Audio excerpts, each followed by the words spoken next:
Le second livre des rois, chapitre 7.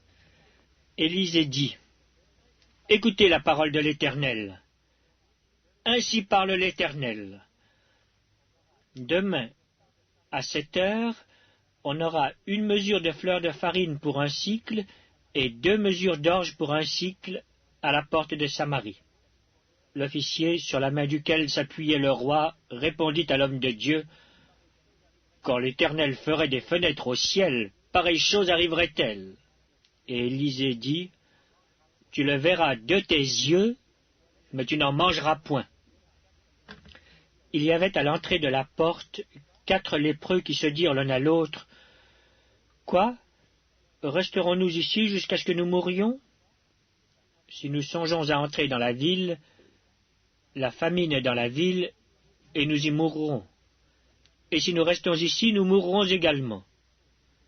Allons nous jeter dans le camp des Syriens.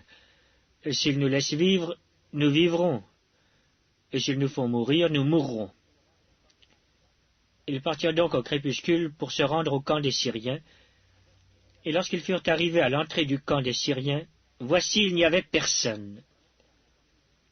Le Seigneur avait fait entendre dans le camp des Syriens un bruit de chars et un bruit de chevaux, le bruit d'une grande armée, et ils s'étaient dit l'un à l'autre, « Voici, le roi d'Israël a pris à sa solde contre nous les rois des Hétiens et les rois des Égyptiens pour venir nous attaquer. » Et ils se levèrent et prirent la fuite au crépuscule, abandonnant leurs tentes, leurs chevaux et leurs ânes, le camp tel qu'il était, et ils s'enfuirent pour sauver leur vie.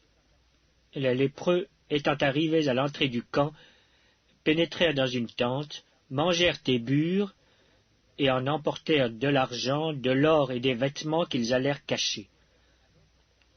Ils revinrent, pénétrèrent dans une autre tente, et en emportèrent des objets qu'ils allèrent cacher.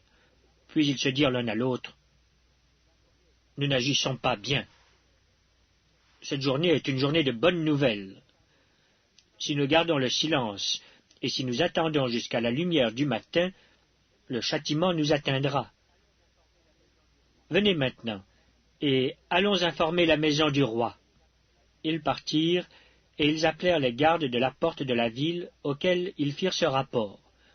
« Nous sommes entrés dans le camp des Syriens, et voici il n'y a personne, on n'y entend aucune voix d'homme.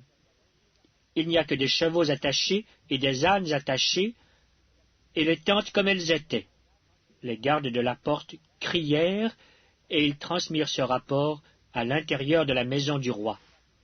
Le roi se leva de nuit, et il dit à ses serviteurs, « Je vais vous communiquer ce que nous font les Syriens. » Comme ils savent que nous sommes affamés, ils ont quitté le camp pour se cacher dans les champs, et ils se sont dit, « Quand ils sortiront de la ville, nous les saisirons vivants, et nous entrerons dans la ville. » L'un des serviteurs du roi répondit, « Que l'on prenne 5 des chevaux qui restent encore dans la ville.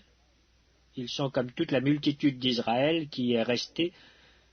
Ils sont comme toute la multitude d'Israël qui dépérit. Et envoyons voir ce qui se passe. » On prit 2 chars avec les chevaux, et le roi envoya des messagers sur les traces de l'armée des Syriens en disant, « Allez, et voyez. » Ils allèrent après eux jusqu'au Jourdain. Et voici, toute la route était pleine de vêtements et d'objets que les Syriens avaient jetés dans leur précipitation. Les messagers revinrent et le rapportèrent au roi. Le peuple sortit et pilla le camp des Syriens. Et l'on eut 1 mesure de fleur de farine pour 1 sicle, et 2 mesures d'orge pour 1 sicle, selon la parole de l'Éternel. Le roi avait remis la garde de la porte à l'officier sur la main duquel il s'appuyait. Mais cet officier fut écrasé à la porte par le peuple, et il mourut, selon la parole qu'avait prononcée l'homme de Dieu quand le roi était descendu vers lui. L'homme de Dieu avait dit alors au roi, « On aura 2 mesures d'orge pour 1 sicle, et 1 mesure de fleur de farine pour 1 sicle, demain, à 7 heures, à la porte de Samarie. » Et l'officier avait répondu à l'homme de Dieu, « Quand l'Éternel ferait des fenêtres au ciel, pareille chose arriverait-elle? Et Élisée avait dit, tu le verras de tes yeux, mais tu n'en mangeras point. C'est en effet ce qui lui arriva. Il fut écrasé à la porte par le peuple, et il mourut.